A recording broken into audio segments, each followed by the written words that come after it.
Let's see. Did we need to talk about what we were doing and all that again? Yeah, sure. Okay.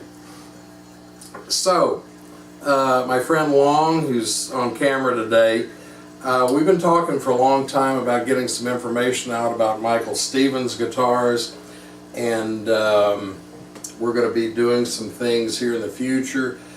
We've got 3 Stevens guitars, a couple of his classics, which is actually 335 shaped semi-solid body guitar. We have one that's got a Fender scale.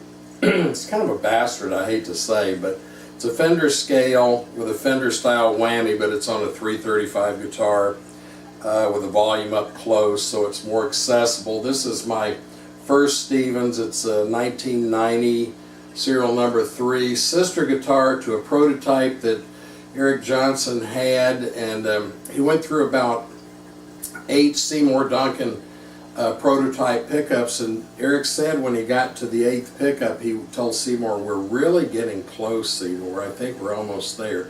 He was thinking maybe 2 more pickups, and I'm not sure what happened to that guitar. I think it vanished in the guitar mist.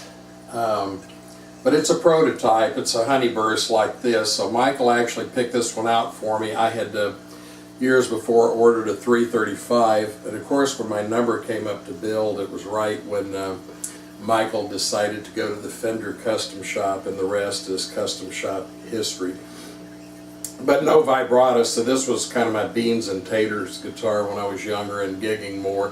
So we're just putting something out there today. We're going to let you guys know a little bit about Stevens.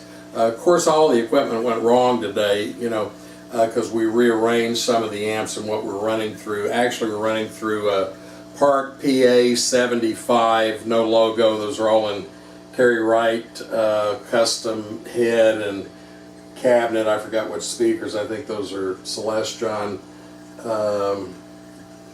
What do they call them? Blonde backs? You know, the blonde plastic ones over the magnets.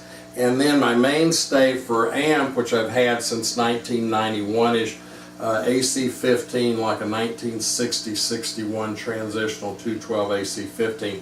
Really kind of woody, and even though we're running those two together.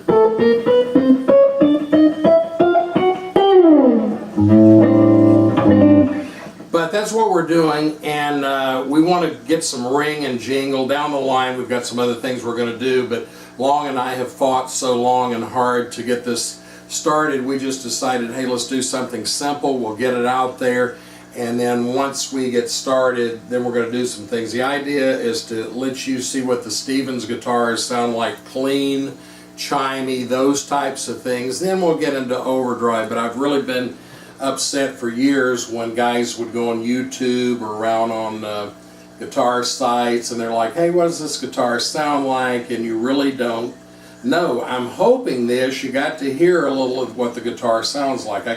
Won't tell you what brand of strings I've got on here that I don't like, and I've been with Diodario forever and loved them, but I had some freebies from NAMM last year, so I strung them. They're okay. I don't think they have enough warmth. I don't think they have enough bronze or whatever. They're too much silver or nickel or something.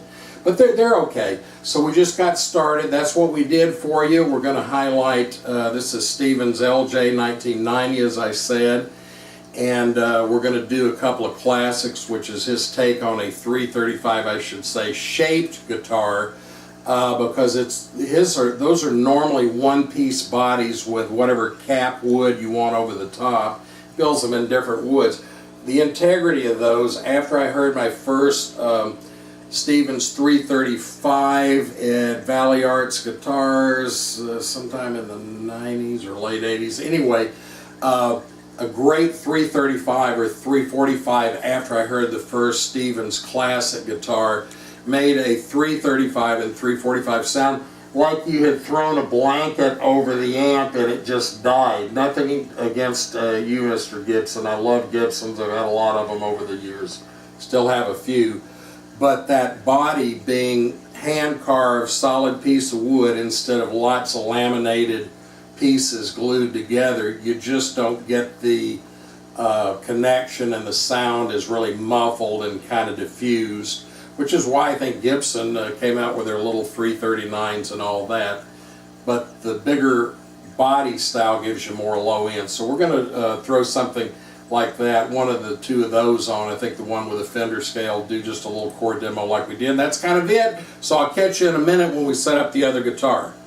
Will R here, and Long W signing out, but we'll be back in a few seconds or a few minutes. Bye.